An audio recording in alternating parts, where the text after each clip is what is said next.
Alhamdulillah Rabbil Alamin alladzi at'amana bi ni'matil iman wal Islam. Asyhadu an la ilaha illallah wahdahu la syarika lahu al-malikul haqqul mubin. Wa asyhadu anna Muhammadan abduhu wa rasuluhu al-mab'uts rahmatan lil alamin. Allahumma salli ala Muhammad wa ala alihi wa ashabihi wa man tabi'ahum bi ihsani ila yaumiddin, amma ba'd. Hadirin hadirat Bapak Ibu sedang jemaah yang berbahagia, bersyukur kita kepada Allah Subhanahu wa taala dalam limpahan rahmat karunia-Nya.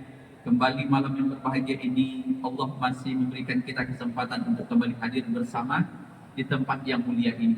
Dan mudah-mudahan tentunya seluruh amal ibadah yang kita lakukan diterima oleh Allah Subhanahu wa taala. Salawat berurai salam tercurahkan pada baginda alam Nabi Muhammad sallallahu alaihi wasallam. Allahumma salli ala Muhammad. Mudah-mudahan tentunya kita berharap menjadi bagian orang-orang yang mendapatkan syafaatnya. Bapak Ibu sedang jemaah yang berbahagia, satu di antara kenikmatan yang luar biasa yang Allah berikan ketika kita mampu untuk hadir beribadah.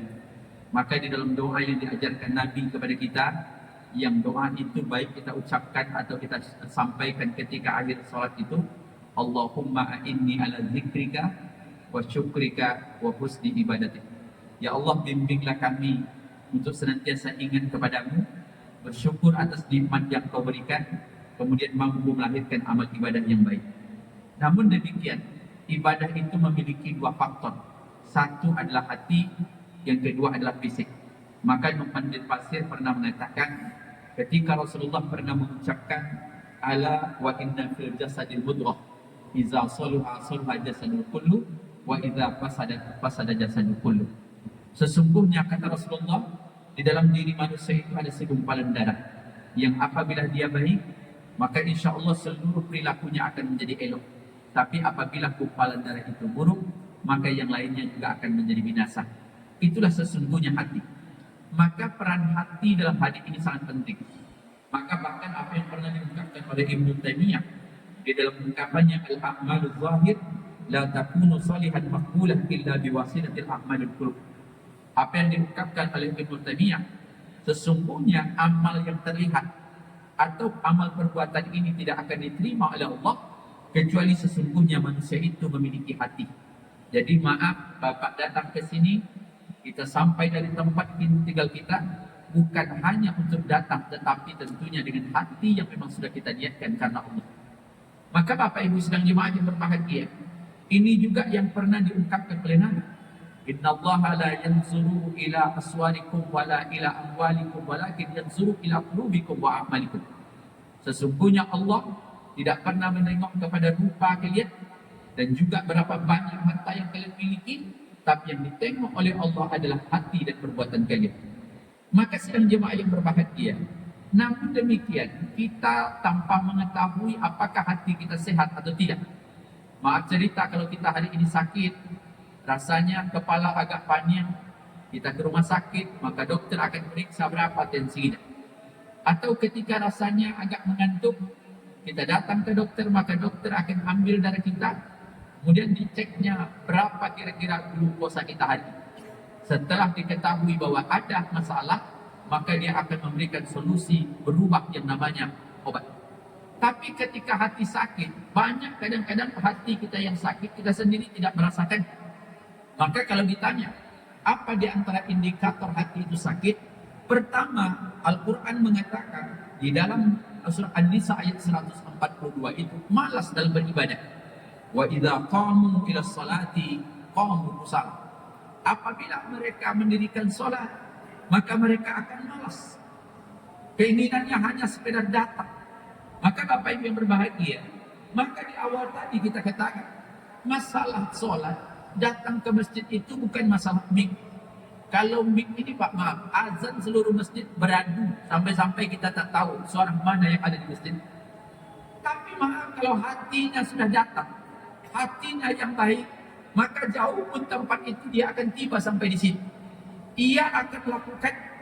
Maka bukan masalah rumah kita di mana, tapi maaf, ketika hati baik, seberat apapun yang diberikan oleh Allah, dia akan bisa menikmati. Samalah ketika hari ini, mengapa kita puasa? Bukankah maaf secara fisik dia sangat berat, tapi mengapa kita mampu untuk bertahan hari ke hari dari terbit fajar hingga tenggelamnya matahari? Sesungguhnya Allah memberikan kepada kita hati yang baik untuk senantiasa beribadah kepada-Nya. Yang kedua, tidak tergerak hatinya untuk menengok Al-Quran. Sidang jemaah yang berbahagia, satu di antara keistimewaan Allah menurunkan Al-Quran itu di bulan Ramadan menjadi petunjuk. Maka mana mungkin dia akan menjadi petunjuk kalau kita tidak pernah membacanya. Maka maaf bersyukur, hari ini kita dengarkan lentunan ayat-ayat Al-Quran dari sudut rumah, sudut masjid, di mana ada waktu jeda sesaat orang akan membuka Al-Quran, walaupun dengan media yang berbeda-beda. Ada orang yang hari ini memegang Al-Quran dengan mushaf. Ada orang yang daya hafalannya tinggi sehingga Al-Quran itu sudah masuk dalam pemikiran. Sampai-sampai kita dengarkan seperti Ustaz Adi Hidayat, halamannya tahu, barisannya pun dia tahu.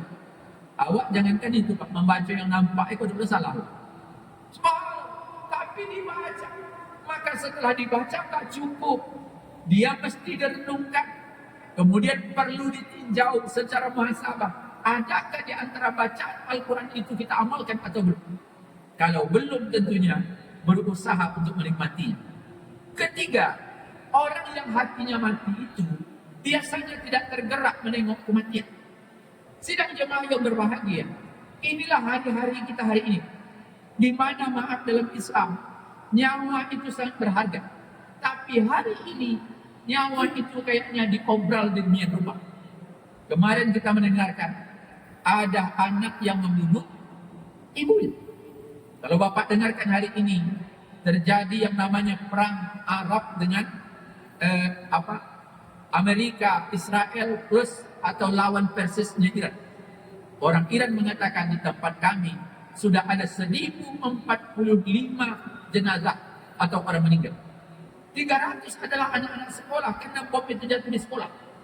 Subhanallah, begitu murahnya hari ini, begitu mudahnya orang meninggal. Maka ketika orang meninggal, kemudian kita datang, bukan hanya sekedar untuk menikmati atau melaksanakan apa yang diperintahkan oleh Rasul sebagai sunnah, tapi mestinya menjadi iktibar. Maka apa yang pernah diungkapkan oleh Fadail bin Iyad, ketika ada orang yang menengok orang mati, tapi tidak menjadi pelajaran baginya, maka sesungguhnya disitulah di mana doa-doa tidak mustajab. Itu juga mungkin ada sebagian orang di antara kita kemarin yang menjelang Ramadan, dia pergi ke kuburan. Tapi maaf, di dalam menengok kuburan tak ada kepentingan lain kecuali menjadi iktibar. Karena hadis itu mengatakan, "Fazuruha fa innaha tuzakkirukumul akhirah." Tengoklah oleh kamu kuburan, maka dengan menengok kuburan itu maka kamu akan ingat akan akhirat. Karena ada juga yang salah, datang ke kuburan minta-minta, "Pak, tolonglah THR tahun pun." Untung jenazah coba cakap, "Ambon dapat orang lain banyak cerita lain." Maka subhanallah, atau dijadikan wasilah bertawasul dengan kuburan. Orang yang mati itu tidak lagi akan memberikan apa-apa kepada kita. Yang dibutuhkan bagaimana kita mendoakan mereka. Nah, yang keempat, tanda hati yang mati itu kita lebih mementingkan dunia. Hari ini kita sesama kita kadang-kadang kalaupun tidak berperang secara fisik, berperang secara ideologi digital. Banyak di Facebook itu mendukung Iran sama dengan Syiah, mendukung Netanyahu itu Sunni. Akan banyak juga jadi juga. Tuhan, akhirnya apa? Coba lihat. Sesungguhnya di dalam Islam itu orang selalu membaginya dua kelompok. Satu ada Sunni dan ada Syiah.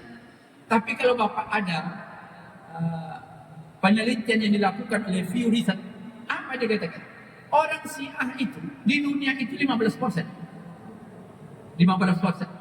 Tapi maaf, tidak banyak negara yang bisa mengantisipasi. Tapi kalau ditanya negara mana yang keras terhadap Syiah, satu Malaysia, yang kedua Brunei Darussalam. Karena mereka ada undang-undang yang tidak memperbolehkan, di Indonesia nggak ada. Bahkan kita disuruh untuk toleransi. Tapi karena dinamika kita yang cukup bagus, maka perkembangan Syiah di Indonesia itu tidaklah berkembang sebagaimana kita harapkan. Walaupun ada penelitian mengatakan ada di antara sentuhan budaya kita bersentuhan dengan Syiah. Tapi kalau Bapak tanya, di mana Syiah, coba buka namanya Pew Research. Syiah itu yang terbanyak pertama di Iran. Di Iran itu penduduk mereka 70 juta. 95% adalah Syiah. Yang kedua apa? Yaman. Yaman itu kalau Bapak ingat, sekarang terjadi peperangan antara Houthi dengan Abdul Hadi Al-Mansur yang didukung oleh Arab Saudi. Di Yaman 45% Arab Saudi yang setiap hari kita dengarkan anti Syiah. Arab Saudi itu 15% Syiah di provinsi Sirkiyah. Itu di Daman, kalau Bapak baca, di Daman ada syekh namanya dulu An-Namir bin Damir. Itu digantung oleh Arab Saudi tahun 2004 dengan alasan dia menjadi pemberontak. Jadi di Arab Saudi 15% Syiah. Yang lebih hebat lagi, di mana Syiah yang banyak? Bahrain. Bahrain itu 75% adalah orang Syiah, tapi pemimpinnya adalah Sunni. Itu menarik. Maka sekarang Bahrain diam-diam aja setelah digempur oleh Iran. Sebab kalau dia macam-macam, penduduknya 75% Syiah. Kalau yang namanya Irak, itu 50-50. Jadi Irak itu masih 50-50. Dulu kalau Bapak pernah mendengarkan Al-Maliki, Perdana Menterinya, jadi di Irak itu damai dia. Kalau presidennya Sunni, Perdana Menterinya Syiah. Tapi nanti kalau presidennya Syiah, maka Perdana Menterinya Sunni. Itu namanya kayak MBG lah, Pak, bagi-bagi makanan. Maka subhanallah, itu yang terjadi. Kalau di Asia di mana yang paling banyak Pak Ustaz? Di Pakistan. Pakistan, India, itu banyak. Tapi alhamdulillah hari ini, yaitu yang nampaknya di framing, tapi sesungguhnya ini hanyalah peperang geopolitik. Tidak ada hubungannya dengan agama. Mereka berperang, tetapi mengapa negara-negara Arab dibiarkan? Ya karena memang di Arab-Arab itulah hari ini yang namanya bandara, campnya, bahkan kalau kita tengok di Qatar hampir 600.000 tentara Amerika itu di situ. Jadi mengapa itu digempur? Kalau tidak digempur nanti menjadi landas. Jadi subhanallah, kita nikmati saja. Karena banyak pertanyaan. Kalau Pak Ustaz kapan dia berhenti? Sabantali habis peluru nanti sudah.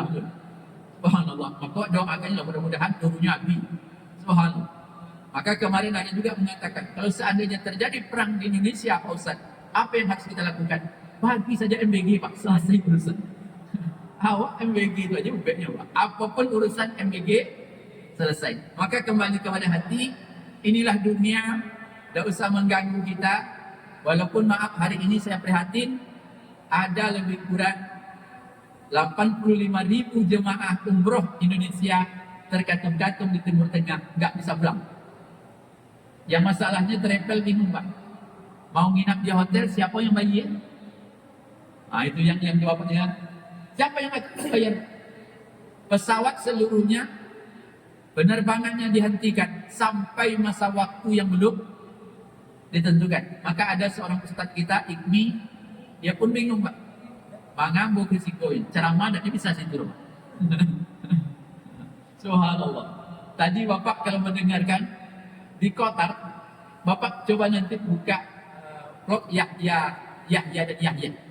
Itu ada apa? Duta besar Qatar yang dia berdialog. Dia luar biasa. Menariknya apa dia katakan? Di Qatar itu kan negaranya modern.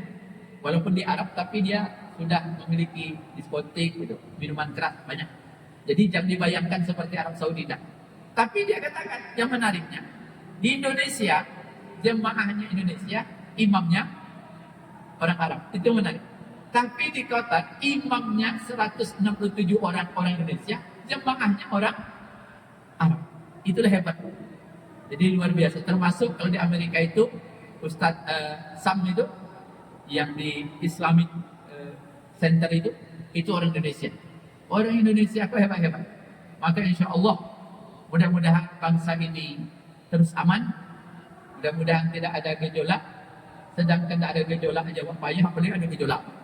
Mudah-mudahan ya ekonomi kita tetap, walaupun kita agak risau dengan harga BBM, tapi saya yakin walaupun harga minyak nanti mampu, mudah-mudahan tidak pengaruh terhadap harga salah lauk. Ini itu yang penting. Mudah-mudahan kita nikmati ibadah, beribadah dengan baik, berserah diri kepada Allah. Mudah-mudahan ya dunia ini lebih damai, karena sekecil apapun yang terjadi akan memberikan dampak yang terburuk. Tapi juga perlu diketahui, salah satu di antara mahasiswa luar negeri yang datang ke Irak yang paling banyak itu dari Indonesia. Dan inilah yang akan membawa nanti paham-paham Syiah. Karena maaf, jumlah orang di Iran, kemudian sebaliknya ada di Mesir, Afrika, itu lebih banyak dibandingkan Yaman atau juga Arab Saudi. Mengapa? Wallahu a'lam bishawab. Uang mereka banyak, bisa memberikan beasiswa sebanyak-banyaknya, dan itu menjadi daya tarik. Karena maaf, di tempat kita, alhamdulillah negeri ini kaya, tapi maaf, untuk sekolah itu sampai hari ini masih cukup mahal. Kita memang harus tidak bisa menafikan, untuk masuk TK saja hari ini, Pak, itu kalau favorit dalam tanda kutip hampir setara dengan UKT yang ada di perguruan tinggi. Coba deh, masuk TK berapa, Pak? Oh, ini sekolah tahfiz Pak Ustaz, 6 juta. Ini pesantren, berapa masuknya? 21 juta. Ini SMA, ini SMA Islam, itu juta-juta. Sehingga maaf, yang bisa masuk ekonomi, tetapi itu cukup bagus, karena dulu orang memandang sekolah atau madrasah itu hanya untuk kelas level masyarakat yang bawah, tapi sekarang dia sudah berubah, tetapi akhirnya masyarakat yang terpinggir tetap tidak bisa menikmati yang terbaik. Mudah-mudahan sekali lagi Allah memberikan kita hati yang baik, kemudian istiqomah untuk melakukan ibadah sebaik-baik mungkin, karena kita yakin tak ada bekal yang paling indah mengakhiri hidup kecuali ketakwaan. Wa tazawwadu fa inna khairaz zadi taqwa. Mudah-mudahan ada manfaatnya. Assalamualaikum warahmatullahi wabarakatuh.